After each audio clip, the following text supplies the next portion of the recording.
Sarah's hands trembled as she stared at their joint savings account balance on her phone screen. $847.23. 3 months ago, it had been $28,000, every penny saved for their 6-year-old daughter's critical heart surgery. Her husband Mark stood behind her, his mother's cruise tickets clutched in his guilty hands, and for the first time in 10 years of marriage, Sarah understood what pure rage felt like. When desperation meets betrayal, sometimes the universe has a way of balancing the scales. Stay with us to discover how one mother's worst nightmare became the catalyst for the most unexpected justice you'll ever hear. Sarah Chun Williams had never considered herself a fighter. At 32, she was the kind of woman who apologized when other people bumped into her, who always gave everyone the benefit of the doubt, who believed that kindness and patience could solve most problems. Her friends often joked that she was too nice for her own good, but Sarah had always seen her gentle nature as a strength, not a weakness. She worked as a pediatric nurse at Children's Hospital, a job that required infinite compassion and the ability to find hope in the darkest circumstances. Every day, she helped families navigate their worst fears, holding hands with parents whose children faced impossible odds, celebrating small victories that meant everything. Sarah's own daughter, Emma, was her entire world, a bright, curious 6-year-old with her mother's warm brown eyes and her father's stubborn chin.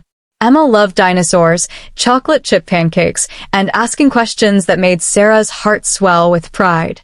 But Emma had also been born with a complex congenital heart defect that would require surgery before her 7th birthday. The operation wasn't optional. Without it, Emma's cardiologist had explained with careful gentleness, her daughter might not see her 10th birthday. With it, Emma could live a completely normal life. The surgery was scheduled for 6 weeks from now, and Sarah had spent the last 2 years saving every possible penny to cover what their insurance wouldn't. Mark, her husband of 10 years, had always been complicated. Charming when he wanted to be, but weak when it came to standing up to his family, especially his mother, Patricia. Sarah had learned early in their marriage that Mark's relationship with his mother was less partnership and more indentured servitude, but she believed his love for Emma would help him grow a backbone when it truly mattered. She'd been wrong. The morning that changed everything started like any other Tuesday. Sarah was making Emma's favorite breakfast, dinosaur-shaped pancakes with fresh strawberries, while Emma sat at the kitchen counter, her small legs swinging as she flipped through a picture book about pterodactyls. "Mama, did you know that pterodactyls weren't actually dinosaurs? They were flying reptiles," Emma announced with the serious tone she used for sharing important facts. "I did not know that," Sarah smiled, flipping a particularly ambitious Triceratops pancake. "You're getting so smart, baby girl." "That's because my brain is getting bigger every day to make room for all the cool stuff I'm learning." Emma's logic was unassailable, and Sarah felt that familiar surge of fierce love mixed with protective worry. In 6 weeks, her brilliant, beautiful daughter would be in an operating room, and Sarah would be in a waiting room, praying to every deity she could name. Mark appeared in the kitchen doorway, already dressed for work in his insurance adjuster uniform. He kissed Emma's forehead with genuine affection. Whatever his flaws, Mark truly loved their daughter, but barely glanced at Sarah as he grabbed his coffee mug. "I might be late tonight," he said, scrolling through his phone. "Mom's having some issues with her cruise booking." Sarah's stomach tightened. Patricia's cruise. For the past month, Mark's mother had been planning an elaborate Mediterranean vacation to recover from her bunion surgery, minor outpatient procedure that had healed perfectly weeks ago. But Patricia had a gift for turning minor inconveniences into major dramas that somehow required Mark's immediate attention and financial support. "What kind of issues?" Sarah asked carefully, setting Emma's breakfast in front of her. "The travel agent messed up her cabin upgrade. She's supposed to have an ocean view suite, but they put her in some interior room. She's devastated." Sarah counted to 5 before responding, a technique she'd learned in nursing school for dealing with difficult family members. "Can't the travel agent fix it? They want to charge extra for the upgrade. Mom's on a fixed income, you know that." Mark's tone had that edge it always got when he felt criticized about his mother. "How much extra?" Mark's hesitation was answer enough. "It's not that much." Maybe a couple thousand. Sarah's hands stilled on Emma's juice cup. Mark, we can't afford a couple thousand for your mother's cruise cabin. Emma's surgery is still 6 weeks away. We have time to rebuild the savings. Rebuild $27,000 in 6 weeks. Sarah's voice pitched higher despite her efforts to stay calm. Emma looked up from her pancakes with concern, and Sarah forced a smile for her daughter's benefit. It won't be $27,000. Insurance will cover most of it. Insurance will cover 60%. We've been through this 100 times. Sarah could feel panic creeping up her throat like bile. The remaining balance is still going to be over $20,000, and that's if there are no complications. Mark's jaw set in the stubborn line Sarah knew too well. Mom raised me by herself. She sacrificed everything for me. Now she's finally getting to do something for herself, and you want me to tell her she can't have a decent room because we're hoarding money. Hoarding money for our daughter's heart surgery, Sarah said slowly, as if speaking to someone who didn't understand English. Don't be dramatic. Emma's going to be fine. Kids have this surgery all the time. Sarah stared at her husband, wondering when he'd become someone she didn't recognize. The Mark she'd married had been gentle, thoughtful, someone who understood that their daughter's medical needs came before everyone else's wants. This man, standing in their kitchen dismissing Emma's surgery as routine while advocating for his mother's cruise upgrade, was a stranger wearing her husband's face. Mark, please. I'm begging you. Don't touch Emma's surgery fund. It's our money, not just yours. And it's only a loan. Mom will pay us back. Sarah almost laughed at the absurdity. Patricia had been borrowing money from them for years. Car repairs, home improvements, shopping sprees, and had never repaid a single dollar. But pointing that out would only make Mark more defensive. Promise me, Sarah whispered. Promise me you won't take Emma's money. Mark kissed her forehead, the same perfunctory gesture he'd given Emma. Stop worrying so much. Everything will work out. After he left, Sarah sat at the kitchen counter with Emma, trying to eat her own pancakes while her stomach churned with anxiety. Her daughter chattered happily about school and friends and the new book her teacher was going to read to the class, blissfully unaware that her father might be about to gamble with her future. Sarah's phone buzzed with a text from her colleague Jenny. Coffee before shift? You look like you need it. Can't afford coffee, Sarah typed back, then deleted it. Jenny didn't need to know how tight money was, how every dollar was earmarked for Emma's care. Rain check. The morning at work was routine, rounds, medications, chart updates, comforting parents whose children were facing their own medical battles. But Sarah found herself distracted, checking her phone obsessively for any notifications from their bank. By lunch, she couldn't stand it anymore. She called Mark. Hey, can't talk long. I'm meeting with Mom's travel agent. Sarah's blood turned to ice. Mark, you promised. I didn't promise anything. I said everything would work out, and it will. The travel agent found a solution. What kind of solution? Mom can get the Ocean View suite if we pay the difference up front. But she'll pay us back as soon as her retirement check comes in next month. How much is the difference? Silence. Mark, how much? $15,000. But Sarah, you should see how excited she is. She's been planning this trip for months, and Sarah hung up and immediately opened her banking app. Her hands shook so violently, she could barely type her password. When the account balance appeared, she made a sound that was part sob, part scream. Mark had already taken the money. $15,000, more than half of Emma's surgery fund, was gone. Transferred to Patricia's account that morning while Sarah was at work, helping other people's children get better, while her own husband sabotaged their daughter's chance at a healthy life. Sarah sat in her car in the hospital parking lot, hyperventilating. Around her, life continued normally, doctors walking between buildings, families arriving for appointments, maintenance crews tending to the landscaping. But Sarah's world had just imploded, and somehow the universe hadn't noticed. Her phone rang. Mark. Sarah, I know you're upset, but... Upset. Sarah's voice was barely human. Mark, you just stole our daughter's surgery money for your mother's cruise cabin.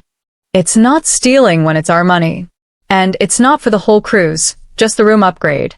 Sarah, please try to understand. Understand what? That a luxury cruise cabin is more important to you than Emma's heart. That's not fair. Fair. Sarah laughed, and it sounded like breaking glass. You want to talk about fair? Is it fair that our 6-year-old daughter was born with a heart defect? Is it fair that I work double shifts to save money for her surgery while you hand it over to your mother for vacation upgrades? Is it fair that I trusted you to protect our child, and instead you chose your mother's comfort over Emma's life? You're being hysterical. The word hung in the air like a slap. Sarah had been called hysterical before, by doctors who dismissed her concerns about Emma's symptoms, by insurance representatives who didn't want to approve procedures, by her own mother-in-law who thought Sarah was overprotective. But never by Mark. Never by the man who was supposed to be her partner in protecting their daughter. I'm being a mother, Sarah said quietly. Something you clearly don't understand.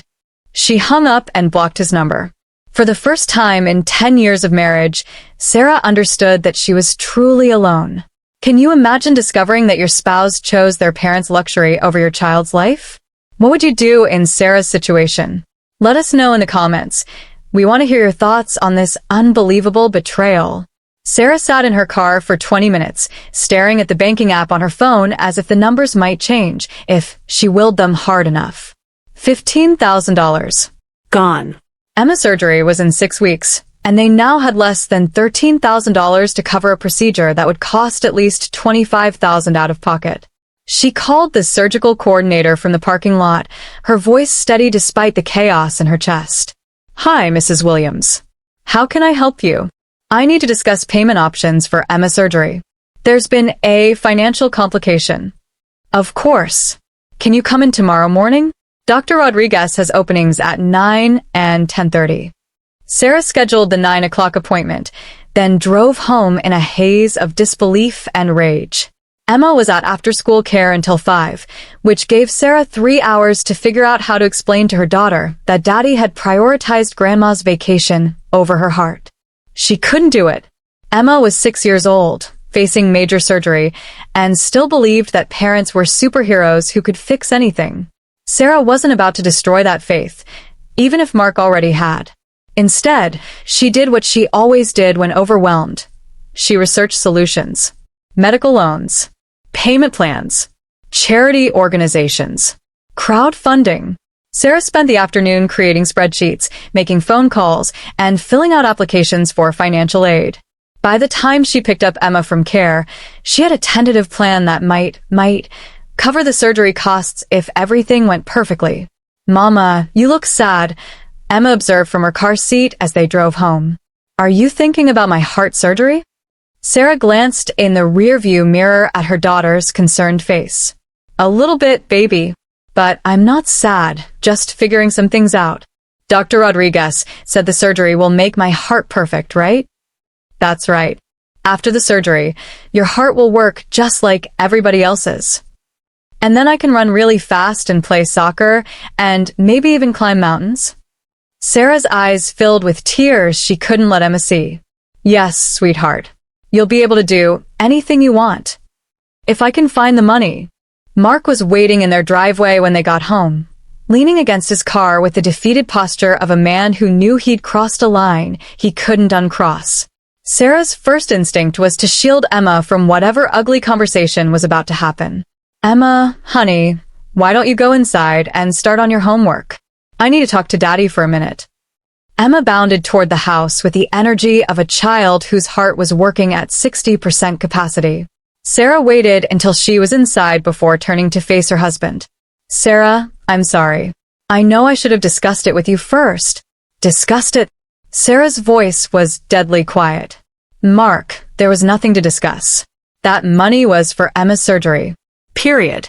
Not negotiable. Not alone. Not available for anything else. I know, but Mom was so upset, and the travel agent said if we didn't act today, she'd lose the cabin entirely. So what? Mark blinked, as if the question didn't make sense. So, what if your mother loses the cabin? Sarah repeated. So, what if she has to stay in a regular room instead of a suite? So, what if she's disappointed? Mark, she's going on a Mediterranean cruise while our daughter needs heart surgery. The fact that you can't see how obscene that is tells me everything I need to know about where your priorities lie. That's not fair. I love Emma. You love Emma when it's convenient, when it doesn't conflict with what your mother wants. Sarah stepped closer, her voice gaining strength. But real love, Mark? Real love means making hard choices. It means telling your mother no when your child's life is at stake. It means being a father first and a son second. She raised me alone. She sacrificed. And now you're sacrificing Emma for her. Do you hear yourself? Mark ran his hands through his hair, a gesture Sarah had once found endearing. Now, it just looked like weakness. The money isn't gone forever. Mom will pay us back. When? Emma's surgery is in 6 weeks. Mom's retirement check is $800 a month, Mark. Even if she gave us every penny, which we both know she won't, it would take her 2 years to pay back $15,000. The truth hung between them like a blade. Patricia had never repaid any of the money they'd lent her, and Mark knew it. He also knew that Emma couldn't wait 2 years for surgery. We'll figure something out, Mark said weakly. No. I'll figure something out. You've done enough. Sarah started toward the house, then turned back. I wanted to call your mother tonight and tell her to cancel the cabin upgrade. Get our money back. Sarah, she's already on the ship. The cruise started this morning. Sarah stared at her husband, wondering how she'd ever believed this man would protect their family. You gave her $15,000 for a cabin upgrade on a cruise that had already started? The money went to the cruise line directly. For next time. Next time? This is a 14-day cruise, but Mom booked another one for next month. The money covers the upgrade for both trips. Sarah felt something fundamental break inside her chest. Not her heart, that had been damaged when she saw the bank balance. This was deeper, structural. This was the moment she understood that her marriage was over. Get out, Sarah. Get out. Each word was precise, final. Pack a bag and leave. Go stay with your mother when she gets back from her cruise. The cruise you paid for with our daughter's surgery money. This is my house too. This is Emma's house. And I won't have her living with someone who values his mother's comfort over his daughter's life. Mark's face crumpled. Sarah, please. I made a mistake, but we can fix this. Can we fix Emma's heart without surgery, Mark? Because that's what you might have done. You might have killed our daughter for your mother's vacation. The words hung in the evening air like a curse. Mark opened his mouth, closed it, then walked to his car without another word. Sarah watched him drive away, then went inside to help Emma with her homework and pretend her world hadn't just ended. That night, after Emma was asleep, Sarah sat at her kitchen table with a calculator, a pile of medical bills, and a growing understanding that she was facing an impossible situation. Even with payment plans and medical loans, she was still $12,000 short. The surgery couldn't be postponed. Emma's condition was deteriorating, and waiting might mean waiting too long. Her phone buzzed with a text from Mark. I'm sorry. I'll make this right. Sarah deleted the message without reading it fully. Mark had proven exactly who he was when it mattered most. Now she had to figure out how to save Emma without him. She opened her laptop and began typing a post for the crowdfunding site she'd researched earlier. The words came slowly, painfully, each sentence an admission that she couldn't protect her daughter alone. My daughter Emma is 6 years old and needs life-saving heart surgery in 6 weeks. Due to unexpected circumstances, we're facing a significant financial shortfall. Sarah had never asked strangers for money before. She'd never aired her private struggles on social media or begged for help from people who didn't know her. But for Emma, she'd do anything. Even if it meant admitting that her husband had chosen his mother over their daughter. Even if it meant facing the possibility that she might not raise enough money in time. Even if it meant accepting that some betrayals were so deep they couldn't be forgiven. What would you do in Sarah's situation? Would you try to forgive your spouse or focus solely on saving your child? And what do you think about Patricia's role in all this? Share your thoughts in the comments. We're heartbroken for this family and want to know what you think should happen next. The crowdfunding campaign went live at 2:47 a.m. on a Wednesday morning. Sarah had spent hours crafting the post, choosing the right photos of Emma, smiling, vibrant, full of life despite her condition, and explaining their situation without revealing the devastating betrayal that had created it. She simply said unexpected financial hardship and let people assume whatever they wanted. By the time Emma woke up for school, the campaign had raised $347 from strangers who understood what it meant to fight for a child's life. "Look at this baby," Sarah showed Emma the laptop screen over breakfast. "People we don't even know want to help make sure you get your surgery." Emma studied the donations with the serious expression she wore when processing important information. Why do people want to help us if they don't know us? Because some people understand that helping kids get better is always the right thing to do. It was a lesson Sarah wished her husband had learned. The next few days blurred together in a haze of phone calls, applications, and desperate research. Sarah contacted every charity organization that helped families with medical expenses. She applied for emergency loans from 3 different companies. She even called Emma's school to ask if they had any resources for families facing medical crises. Every conversation was humbling. Every form she filled out felt like admitting failure. But with Emma's surgery 5 weeks away and their savings devastated, pride was a luxury Sarah couldn't afford. Mark called repeatedly. Sarah let every call go to voicemail. "Sarah, please call me back. I'm trying to fix this. I talked to Mom about the money. She says she can't get a refund, but maybe she can borrow from her friend Dolores. I found a second job. Weekend work at the hardware store. It's not much, but every little bit helps. Sarah, I know you're angry, but shutting me out isn't helping Emma." That last message made Sarah laugh bitterly. Mark was concerned about being shut out after shutting Emma out of his priorities for months. She blocked his number. By Friday, the crowdfunding campaign had raised $3,200, more than Sarah had dared hope, but still nowhere near enough. She'd been approved for a medical loan that would cover $8,000 at a 15% interest rate that would take her years to pay off. Combined with their remaining savings, they were still several thousand short. Sarah was updating the campaign page when her phone rang. Unknown number. "Mrs. Williams? This is Janet Rodriguez from Channel 7 News. I saw your crowdfunding campaign for your daughter's surgery, and I'd like to discuss featuring your story on our evening news segment. Would you be available for an interview?" Sarah's hands started shaking. Media attention could help Emma, but it also meant exposing their private tragedy to the entire city. It meant people would ask questions about the unexpected financial hardship that had created their crisis. "Can I ask how you found our campaign?" It was shared in a local Facebook group for parents. "Your story really touched people, Mrs. Williams. We'd like to help spread the word." After the reporter explained the process, Sarah agreed to a Sunday afternoon interview. She spent the weekend coaching Emma on what to expect, explaining that a nice lady with a camera was going to ask them questions about her heart surgery. "Will I be on TV like the people in the morning shows?" "Yes, baby, but just for a few minutes." "Will Daddy be on TV too?" Sarah's stomach clenched. "Daddy won't be there for the interview." Emma nodded with the easy acceptance of a 6-year-old.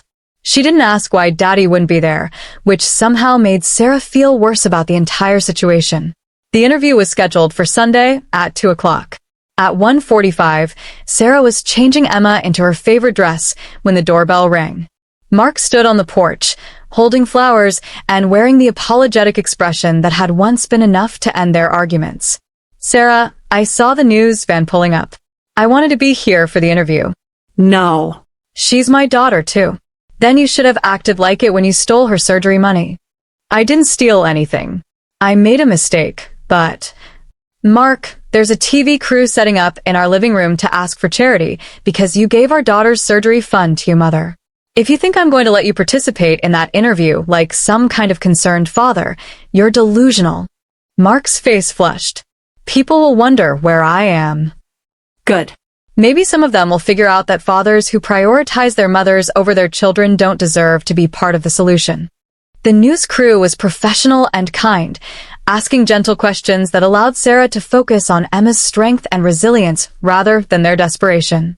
Emma charmed everyone by explaining how her new heart would let her run faster than cheetahs and climb mountains like a ninja. The segment aired that evening during the Sunday night news. Sarah and Emma watched together, curled up on the couch with popcorn and juice boxes.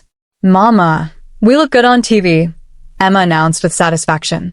"Yes, we do, baby." By Monday morning, the crowdfunding campaign had exploded. The local news story had been picked up by several online parenting blogs, and donations were pouring in from across the country. Sarah watched the total climb throughout the day.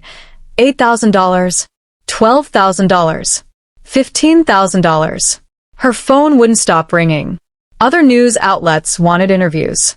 Radio stations wanted to feature Emma's story.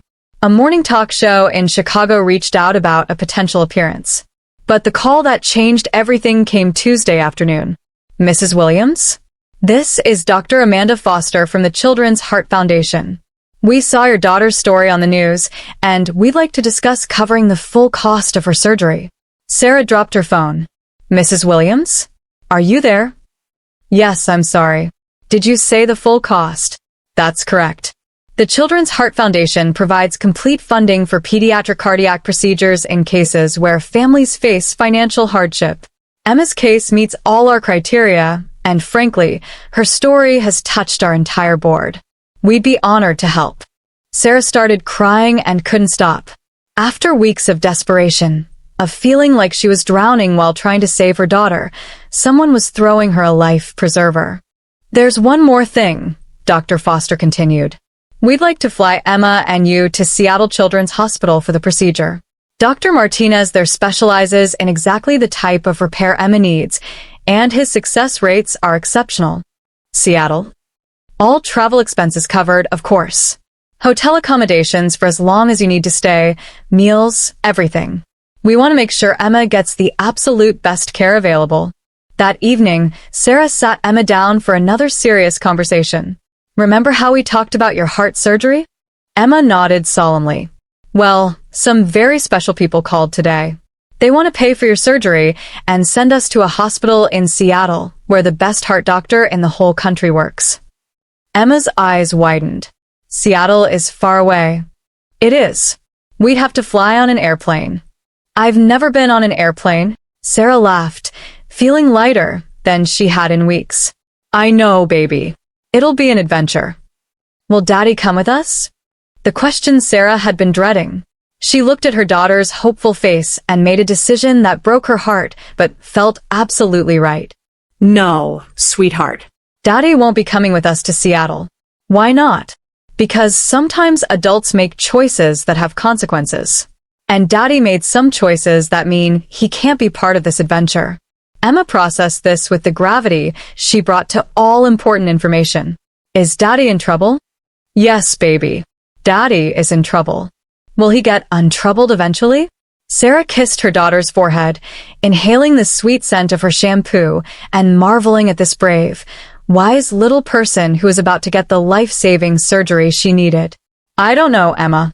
But what I do know is that you and I are going to be just fine."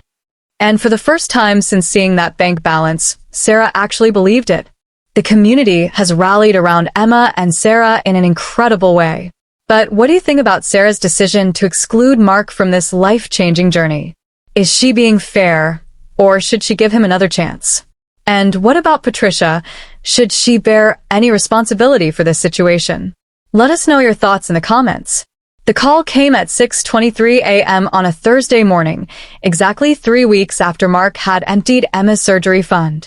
Sarah was making coffee and mentally reviewing their packing list for Seattle when her phone rang with an unknown number. "Mrs. Williams?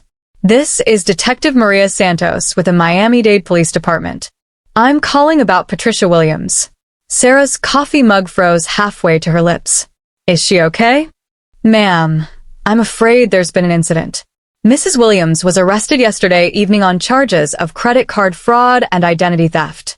We found her contact information listed as her emergency contact." The world tilted. Sarah set down her coffee with shaking hands. "I'm sorry, what?" "Mrs. Williams was part of an organized fraud ring that targeted cruise passengers. She and several accomplices would obtain credit card information from other passengers, then use that information to make purchases both on the ship and online. The investigation has been ongoing for several months. Sarah sat down hard in her kitchen chair. Detective, I think there's been some mistake. My mother-in-law is on a Mediterranean cruise. She's not involved in any fraud. Ma'am, the Mediterranean cruise was part of the operation. Mrs. Williams and her accomplices specifically chose cruise routes that would make investigation difficult due to international waters and multiple jurisdictions. They've been running this scheme for over 2 years. The room was spinning. Sarah gripped the edge of her kitchen table, trying to process what she was hearing. 2 years. Yes, ma'am. We estimate they've stolen over $400,000 from victims across multiple states and countries. Mrs. Williams' portion of the proceeds appears to be substantial. Sarah thought about all the times Patricia had claimed to be broke, all the emergencies that required Mark's financial help, all the times she'd borrowed money and never paid it back. While Sarah and Mark had been scraping together every penny for Emma's surgery, Patricia had been running a sophisticated fraud operation. Detective, my husband gave his mother $15,000 3 weeks ago. He took it from our daughter's medical fund. Silence on the other end of the line. Ma'am, that money may have been used to fund criminal activity. We'll need to speak with your husband as soon as possible. After Detective Santos gave her the case number and contact information, Sarah sat in her kitchen staring at her phone. Mark had taken Emma's surgery money and given it to a criminal. His mother wasn't a sweet retiree making sacrifices for her son. She was a con artist who had been lying to them for years. Sarah's phone buzzed with a text from an unknown number. This is Mark. I'm using a friend's phone. Please call me. Something terrible has happened with Mom. Sarah dialed the number. Sarah, thank God. Did the police call you? Yes. Mark, did you know? Know what? That Mom was arrested? I just found out this morning when... Did you know she was running a fraud scheme? Silence. Mark. Sarah, there were some things that didn't add up. But I never thought. I mean, she's my mother. What things didn't add up? She always seemed to have money when she needed it, even though she claimed to be broke. And some of the stories about her emergencies, they changed depending on who she was talking to. Mark's voice was small, defeated. But I thought maybe she was just proud, you know? Too embarrassed to admit she was doing better financially than she let on. Sarah closed her eyes. Mark, the detective said this has been going on for 2 years. 2 years of you giving her money while she was stealing from other people. 2 years of her lying to our faces while we struggled to save for Emma's surgery. I didn't know, Sarah. I swear I didn't know. But you suspected something was wrong. Yes. Sometimes. And you never investigated. You never asked hard questions. You just kept giving her money, even when it meant taking it from Emma. Mark started crying. Sarah could hear it through the phone. Harsh, ugly sobs that might have moved her 3 weeks ago.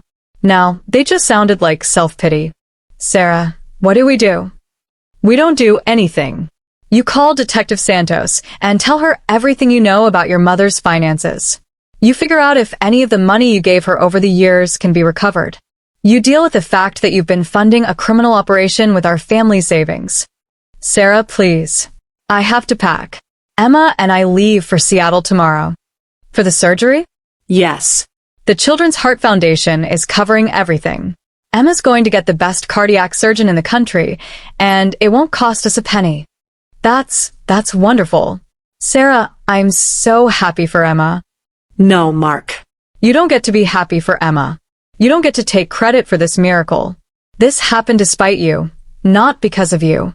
Sarah hung up and immediately called Detective Santos back. Detective, this is Sarah Williams.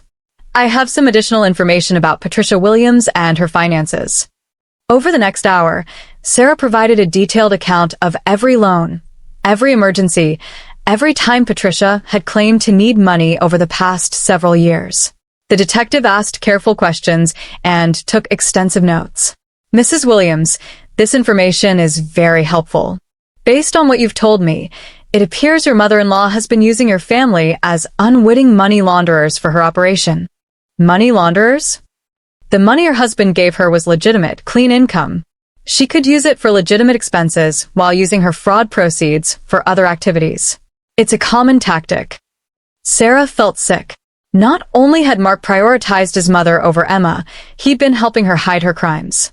That afternoon, Sarah picked Emma up from school and took her for ice cream, a celebration of sorts, though Emma didn't know what they were celebrating. "Mama, you seem happy today." "I am happy, baby. Tomorrow we're going to Seattle, and you're going to get your new heart. And after my heart is fixed, I can do anything I want." "Anything you want." Emma considered this seriously while working on her mint chocolate chip cone. "Can I learn to fly airplanes?" "If you want to learn to fly airplanes, we'll find a way to make that happen." "Can I be a doctor like Dr. Rodriguez and fix other kids' hearts?" Sarah's throat tightened with love and pride. "I think you'd be an amazing doctor, Emma. And can I have a puppy when we get home from Seattle?" Sarah laughed. "We'll discuss the puppy." That evening, while Emma was having her last bath before their trip, Sarah's phone rang. Detective Santos again. "Mrs. Williams, I wanted to give you an update. We've recovered a significant amount of money from Mrs. Williams' accounts. While the legal process will take some time, it appears that your family may be entitled to restitution." Restitution. "Based on our investigation, Mrs. Williams has been systematically defrauding your family for years by claiming financial hardship while running this operation. The $15,000 your husband gave her 3 weeks ago is just the tip of the iceberg. We estimate she may owe your family upwards of $50,000 in fraudulent loans and gifts." Sarah sat down on Emma's bed, watching her daughter play with bath toys through the open bathroom door. $50,000. More than enough to cover Emma's surgery twice over, if they'd still needed it. "Detective, what happens now?"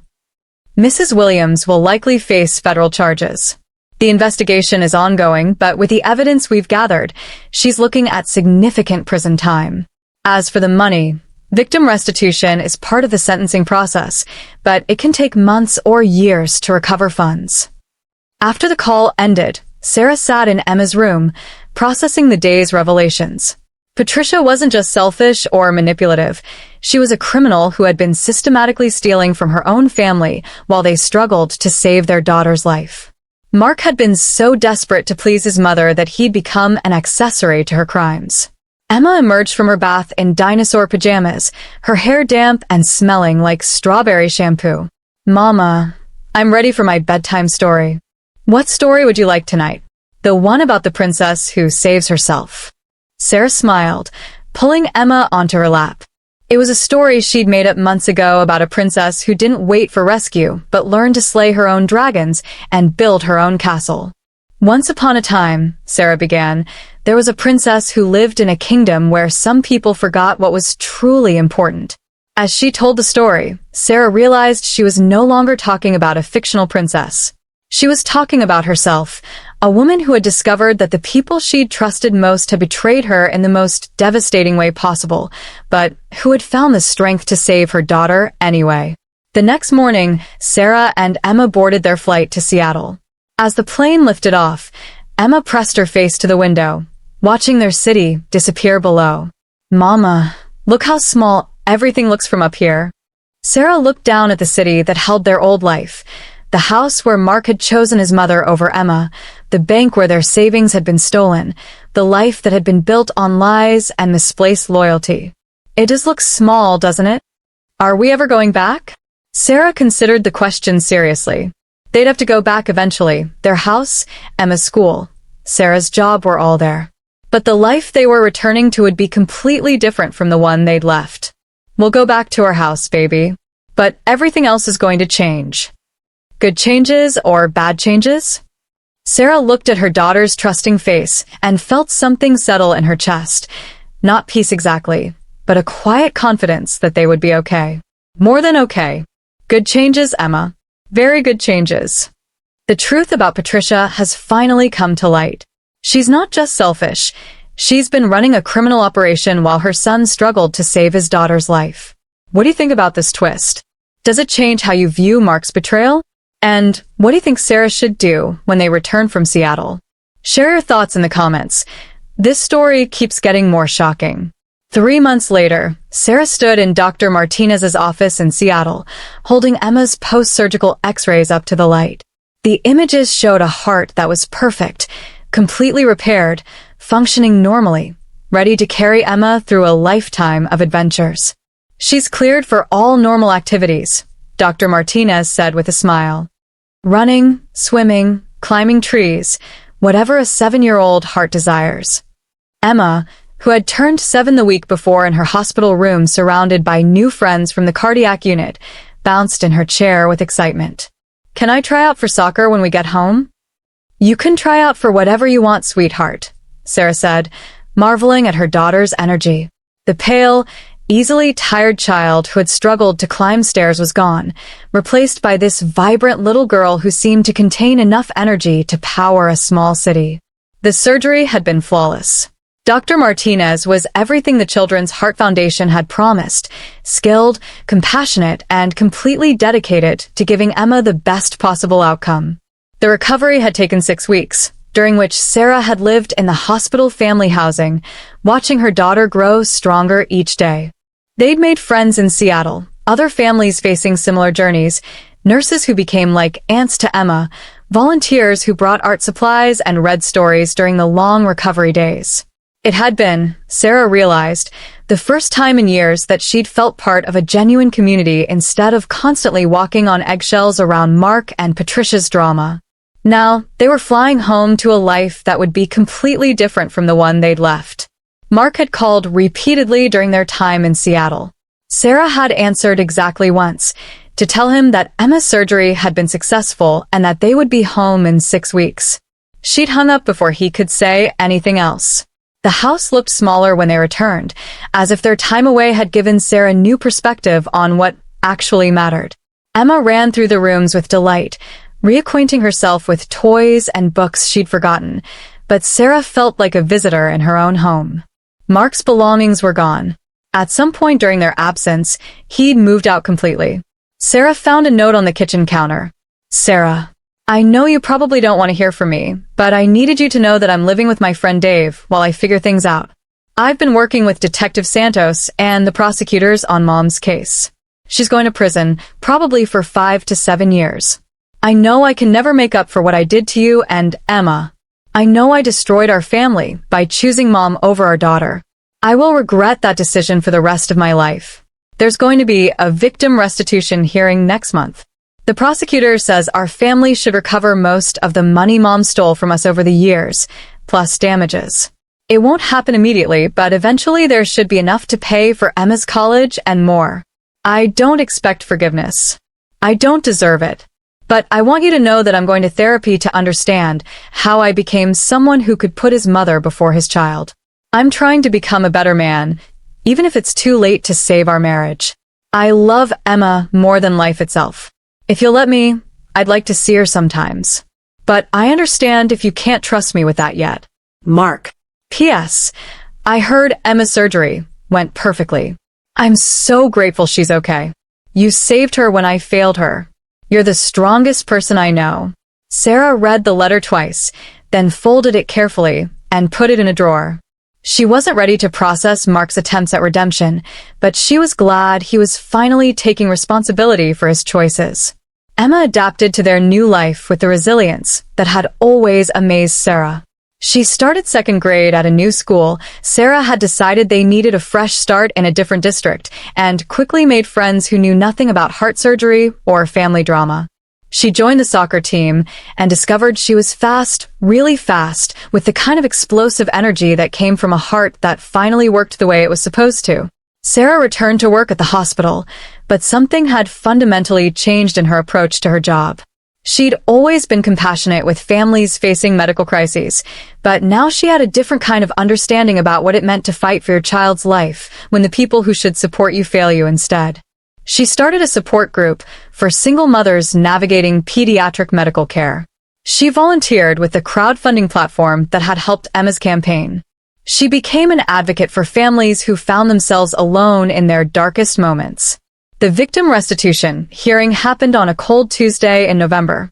Sarah sat in a federal courtroom watching Patricia, thinner now, wearing an orange jumpsuit instead of the designer clothes she'd favored, learned that she would be paying back nearly $75,000 to the family she'd been systematically defrauding. Mark was there, sitting several rows behind Sarah. When their eyes met, he looked older, sadder, but somehow more solid than the man who had chosen his mother's cruise over Emma's heart surgery. Sarah nodded at him, not forgiveness, but acknowledgement that he was trying to do better. Patricia's attorney argued for leniency, claiming she was a vulnerable senior citizen who had been led astray by younger criminals. The prosecutor countered with evidence of Patricia's leadership role in the fraud ring and her calculated deception of her own family. Your Honor, the prosecutor said, Mrs. Williams didn't just steal money from strangers. She manipulated her own son into taking his daughter's medical fund to support her criminal enterprise. This defendant prioritized funding her lifestyle over her granddaughter's life-saving surgery. Patricia was sentenced to 6 years in federal prison. As the judge read the sentence, Sarah felt no satisfaction, no sense of justice served. She felt only sad that Emma would grow up knowing her grandmother had been willing to sacrifice her life for money. Outside the courthouse, Mark approached her carefully. Sarah, thank you for being here today. I wasn't here for you or for her. I was here for Emma. I know. But still, thank you. They stood on the courthouse steps, two people who had once planned to grow old together, now strangers connected only by their love for the same child. The restitution money, Mark said quietly. I want it all to go to Emma. College fund, whatever she needs. I don't want any of it. Sarah studied his face. What will you live on? I'm working 2 jobs now. Construction during the day, restaurant at night. It's enough. What about the house? It's yours. Everything is yours. I signed the papers last month. Sarah nodded. Mark was making the right choices now, but they were choices that should have been made years ago, before Emma's heart condition became critical, before Patricia's lies destroyed their family. Mark, Emma asks about you sometimes. His face brightened with hope. I tell her that Daddy made some very bad choices, but that people can learn from their mistakes and become better. When she's older, when she can understand what happened, maybe you can be part of her life again. But that's her decision to make, not mine. I understand. Sarah, I just want you to know. I know. Sarah touched his arm briefly. You love her. I never doubted that. But love isn't enough if you don't know how to protect what you love. 6 months later, Sarah and Emma were in their backyard garden, something Sarah had never had time for when she was married to Mark and managing his mother's constant crises. Emma was planting tomatoes with the focused attention she brought to everything she cared about. Mama, when the tomatoes grow big, can we make salsa like Abuela Rosa taught us? Sarah's mother had visited for 2 weeks after they returned from Seattle, bringing homemade meals and endless hugs and the kind of practical support that Patricia had never offered. Emma had bonded immediately with her maternal grandmother, learning to cook and speaking Spanish and hearing stories about Sarah's childhood. Absolutely. And we can some for winter too. Emma looked up from her planting, dirt smudged on her cheek. Mama, are you happy now? Sarah considered the question seriously. She was a single mother working full-time and raising a child alone. She was navigating the complexities of a divorce and the aftermath of financial betrayal. Her life was harder in many ways than it had been before. But she was also free from the constant anxiety of managing Mark's relationship with his mother. Free from wondering when the next crisis would drain their savings or disrupt their plans. Free to make decisions based on what was best for Emma without having to negotiate with someone who might choose his mother over his daughter. Yes, baby. I'm happy. Are you happy? Emma nodded vigorously. I'm very happy. My heart works perfectly, I can run super fast, and we have the best garden in the whole neighborhood. Sarah laughed, pulling her daughter close for a hug that smelled like dirt and sunshine and the simple joy of a child who had been given the gift of a healthy life. They were going to be more than okay. They were going to be extraordinary. And if Mark ever proved he'd learned to put Emma first, maybe someday they could be a different kind of family. But for now, Sarah and Emma were complete exactly as they were, two people who had learned that sometimes the family you create is stronger than the one you're given. What an incredible journey of betrayal, redemption, and new beginnings. Sarah and Emma have found their strength and built a beautiful life together. Patricia is paying for her crimes, and Mark is finally learning what it means to put his daughter first, even if it's too late to save his marriage. Do you think Sarah should give Mark another chance to be in Emma's life? Should forgiveness have a place in this story? And what do you think about Patricia getting 6 years in prison? Was justice served? This story shows us that sometimes the worst betrayals lead to the most powerful transformations. Sarah discovered strength she never knew she had, and Emma got not just a new heart, but a mother who would move heaven and earth to protect her. What would you have done in Sarah's situation? Let us know in the comments below. We love hearing your thoughts on these incredible stories of resilience and justice. Don't forget to like this video if Sarah's strength inspired you. Share it with someone who needs to hear about the power of putting your children first. And subscribe for more stories about real people facing impossible choices and finding their way to the other side. And remember, sometimes karma doesn't just balance the scales. Sometimes it rebuilds your entire life into something better than you ever imagined possible.